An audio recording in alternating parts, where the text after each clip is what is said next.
Just a reminder that these two are the star players on either side of the 2026 World Cup final. No one understands it, man. Let's just move on. Did you know that roughly 82% of Argentina's goals in the 2026 World Cup knockouts have come after the 79th minute? It's a fun fact. Unless you're Cabo Verdean, English, Swiss, Egyptian, possibly Spanish. England were 5 minutes from making it into only their second World Cup final in their entire history. The inventors of the modern game could virtually taste it. A stadium packed with English support was ready for a shot at the big one. Little did they know that this Argentina team is one of, if not the most inevitable team to ever grace the footballing world. Certainly in this World Cup they are. Time and time again, they have come from a place where everyone counts them out, where everyone strongly believes that they are done, and pulled something insane off. And the English, well, they're just the latest victims. I must say, at the very least, they were actually competitive in their semi-final. The same cannot be said for France. Hello everyone, hope you're doing well. Welcome back. Argentina have done it yet again in this World Cup. Can anyone spell déjà vu? Wait, what was that? No more French? Correct. No more French in this World Cup. Sorry, Spanish only. El déjà vu. All right. In honor of our Spanish-speaking World Cup overlords, I will be doing the remainder of my World Cup coverage, including this very episode, in Spanish only. Bienvenidos de nuevo. Esta Copa del Mundo es increíble. Lionel Messi y Rodri, qué jugadores. Me faltan palabras para Argentina y España. I think that's more Spanish than Gary Neville spoke throughout his entire time at Valencia. Hello everyone, hope you're doing well. Welcome back. Subscribe if you haven't. We're very close to 400k. We're talking about semi-finals today, Argentina versus England and France versus Spain. Let's start with Argentina against England. Before the match, I'll be completely honest, I would have told you that England looked like the stronger team on paper. I think a lot of people probably would have felt the same. You know, the odds were in their favor. They had a seemingly more convincing campaign up until the semi-final stage. So much was being said about Argentina and how they had an easy route all the way through to the stage, how they were getting everything in their favor, all the calls, the referees, conspiracies, and all of that. None of it seemed to matter in the end. Take a look at this. I think they just told everyone what they think of all their words and opinions. Now, this was after the match, but even before a ball had even been kicked, to me, it was obvious who this game meant more to. Now, there are a lot of various political and footballing reasons for why this game is significant to both teams, this picture over here being one of them. And just by the way, this is Christian Romero. Here we have Alexis McAllister and Lisandro Martinez, all of whom live and work in England. This could make for an awkward first day back. You could see it on the faces of these Argentine players as they sang their national anthem. It's not to say that the English players weren't hyped up, and it is definitely worth saying that outward showings of emotion and real passion like this, it's not exactly very English per se, not in the same way that it is in Latin America and in South America, whatever you want to say, but I hope you get what I'm trying to say with this. Argentina showed that they were up for it from the very beginning. It was extremely physical. We could all tell what type of game they wanted to play and how they wanted to go about it. They wanted to get in the face of the English. They wanted to disrupt their flow. They wanted to make sure that they weren't able to play their game and frustrate them and possibly get some kind of reaction. To both teams' credit, no red cards appeared in this game, even though I was certain that one would from how the game started. Now, it goes without saying, I don't think anyone did deserve to get sent off. There were no crazy challenges in that sort of way, but the ref did leave a tiny bit to be desired. There were 19 fouls and not even a single shot on goal from either side by half-time. There were 26 fouls over the course of the game and only 4 yellow cards. Honestly, it's a stat that, outside of the context of this current World Cup, reads very strangely. I thought that Ismail Alfat, the man that refereed this game, could have done a much better job at preventing the stop-start nature of this game by brandishing some cards early on and letting these players know what's what. Then again, he does have precedence for being overly lenient in this very cup. He reffed the Spain versus Uruguay game earlier in the competition, and that one similarly had 28 fouls and only 4 yellows. A bunch of melees broke through, and there was an eventual red card. And make no mistake, while Argentina were being rough and were definitely the team that came out the gates as the more aggressive one, England replied, and they were definitely doing their own roughhousing. After about 14 combined fouls, this is the sequence that led to the first yellow card card being brandished. It's about 4 fouls in one. And yes, the foul that finally made the referee reach into his pocket was on Lionel Messi. So the conspiracy theorists noted this one down with interest. As a matter of fact, they came into this game with the preloaded ammo that Ismail Elfath is Messi's good luck charm in some ways. He was the 4th official for the 2022 final Argentina won, the referee for Messi's Leagues Cup win with Miami in 2023, as well as several Messi MLS wins. Now, for some reason, even though I always say it in plain day, I feel like I need to make myself clear yet again. I don't believe in conspiracy theories at all in this sense. I believe in coincidence and bad refereeing and this Elfath conspiracy, coincidence. But suspend your disbelief for a second. Even if you do believe in conspiracy theories, I would love to hear your thoughts on this game, because nobody told Thomas Tuchel to send his boys out the way they did and play the way they did, especially in the late game.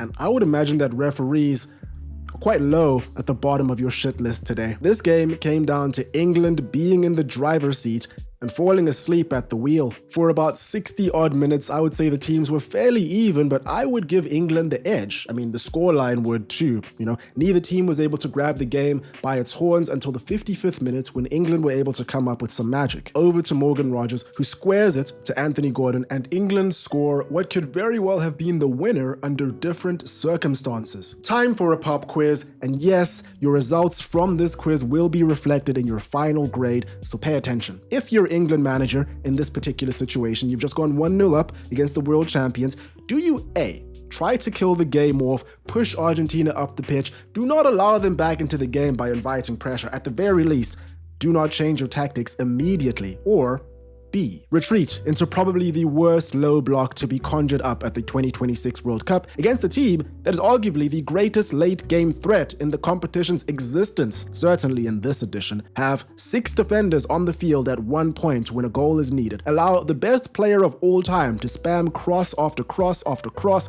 and only come out of your shell when it's too late, bringing on attacking reinforcements with 3 minutes to play. Again, for this pop quiz, your results will reflect in your final grade, as they did for Thomas Tuchel. This man watched Egypt's tactics and genuinely thought, stole that shit. That's what I do.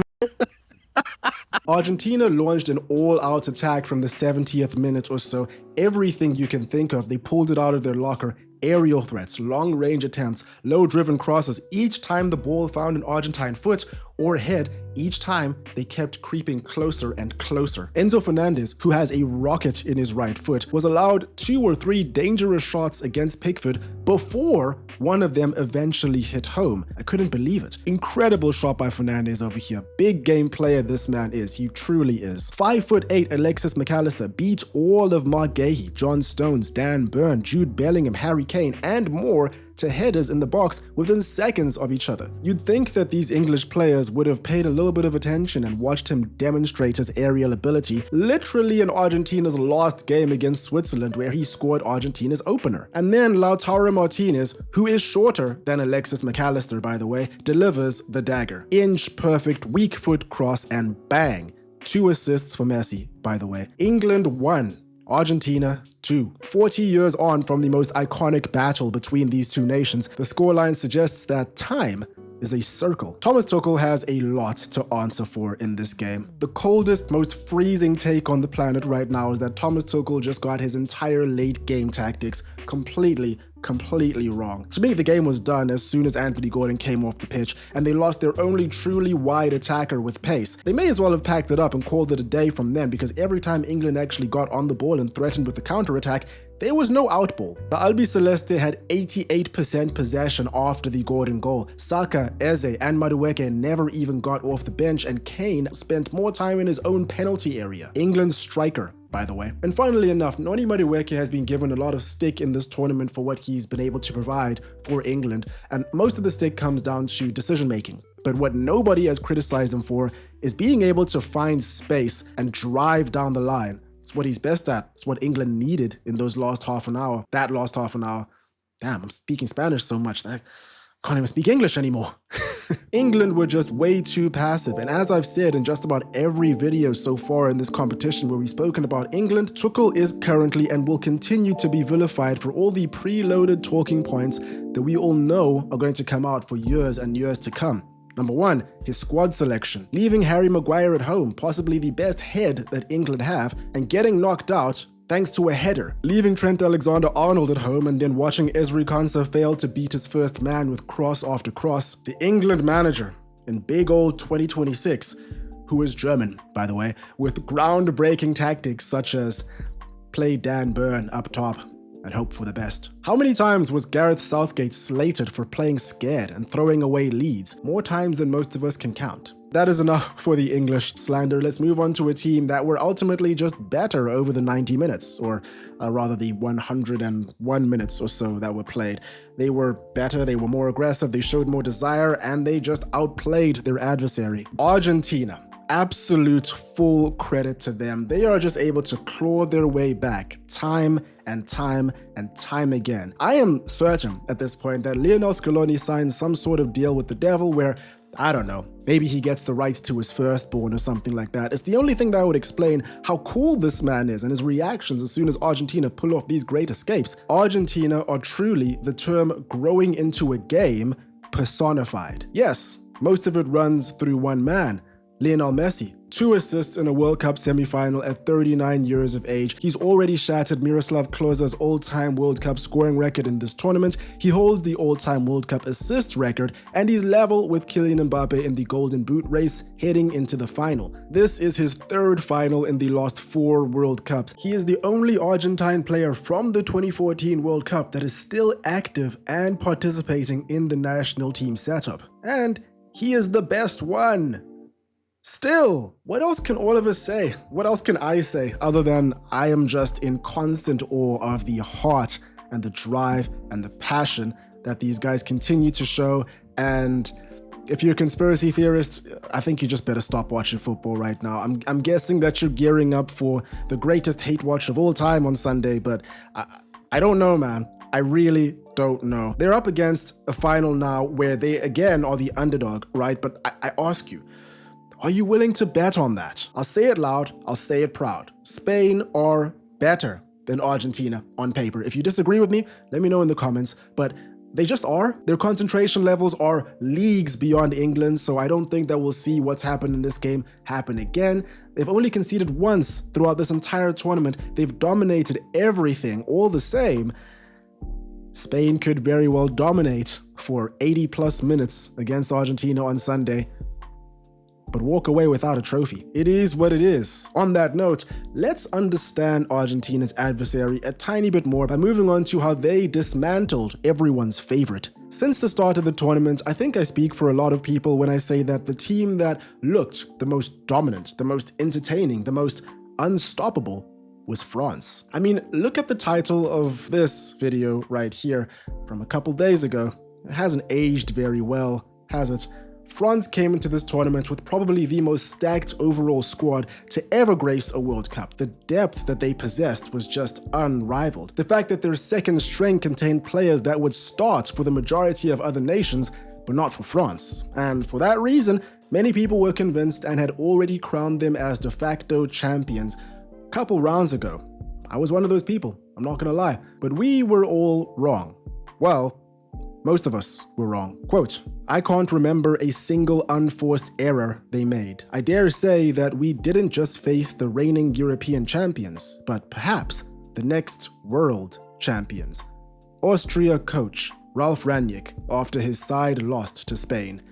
He knew. And again, just so we're all clear, I want to set the record straight. I know I said all that stuff about France just now, but I also knew, half knew. Before the tournament, I predicted they would make the final. Don't ask me who I thought would win though, it's not important. Now this win here against France, it really shouldn't surprise anyone. This is now the 3rd consecutive summer in a row, you heard me correct, where Spain have knocked France out of a competition. The Euro 2024 semi-final, the 2025 Nations League semi-final, and now a World Cup semi-final. So seeing Spain come into this game against France and just absolutely manhandle them, while shocking, It's not exactly surprising, is it? In this tournament, they have not looked super flashy, they've not looked dominant all the time per se, but they've just been unfathomably organized. They read every single one of France's moves. Every time they tried to take the ball out wide or tried to make a line-splitting pass, there was a Spaniard over there to make sure that it didn't break through the lines. Not one time did France make a line-splitting pass, and that really worried the Spanish. The one time that they actually got a ball into the box, into a dangerous area,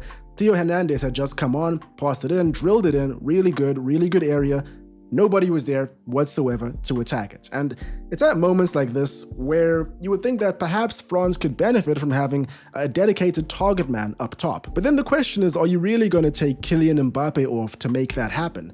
Doubtful. But maybe it's something that should have been considered, because the underlying numbers from this game for France, they're almost embarrassing. Big boys France finished with 0.31 expected goals from 10 shots. With the same shot count, Spain had over 5 times that. Before this game, France were averaging nearly 8 shots on target per match. Here, they managed 3.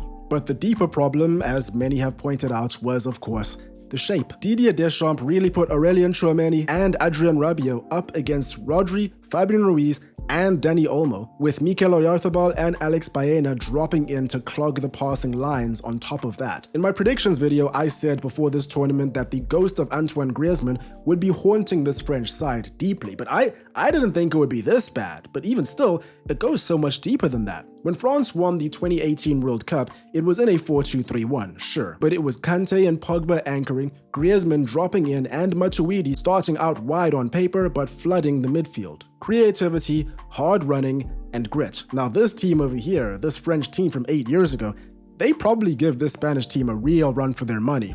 But instead, France had Michael Olise, who was non-existent. They had Kylian Mbappe, Ousmane Dembele, Bradley Barcola, and then Desiré Doué, all non-existent. France's dazzling form up until this game really did wonders to hide all of these flaws. And it is quite notable that this is the only game in this tournament where France were trailing and had to find a way back.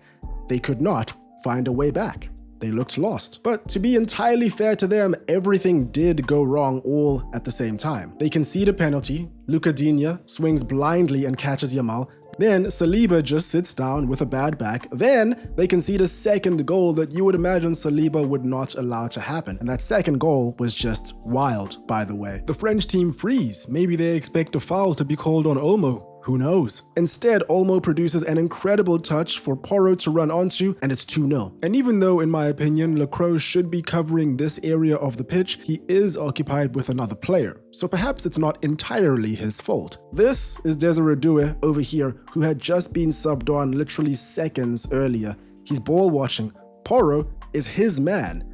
How is this amount of space available in a World Cup semi-final between teams of this caliber? Later, Desiré Doué is in charge of probably the best chance that France had throughout the entire game, and he fluffs it. It falls to Desiré Doué. He has all the time in the world. Look at his options here. Somehow, he kicks it straight into Simon. Football is such a funny game, isn't it? And I want to reference what I said earlier on talking about the England and Argentina game about how time is just a flat circle, because many have drawn comparisons between this Spanish side and the one that won in 2010. Both campaigns featured steady, controlled, unglamorous routes all the way through to the final. In 2010, Spain met Germany in the semi-final. A Germany that had scored 13 goals in 5 prior to the final, bulldozing both England and Argentina on the way, scoring 4 against each. But, like France 16 years later, Germany looked ordinary in the face of the Spanish Inquisition. And I want to make sure that I say this plainly because I already have said it, but just in different words. France were bad, but they were bad because Spain made them play bad. Do you really think France came out into the semi-final game intending to play their worst World Cup match since 2014? No, they showed up.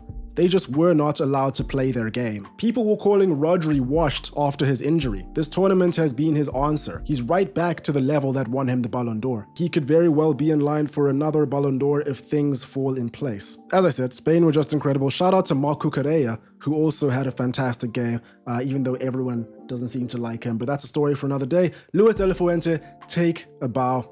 You've earned it. Your side is simply out of this world.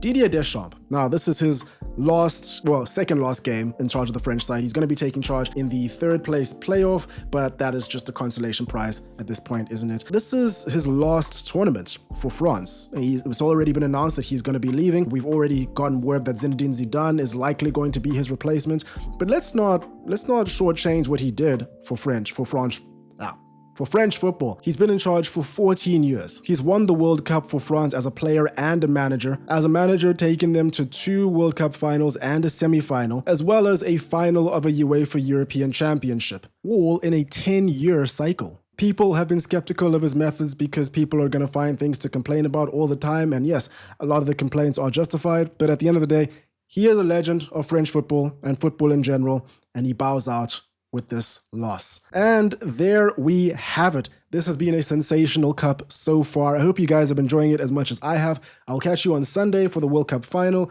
We'll be being live for that one and then wrapping it all up afterwards. That's all for me today. Hope you guys enjoyed. Hope you're having a great day. Subscribe if you haven't. Cheers, and I will catch you in the next one.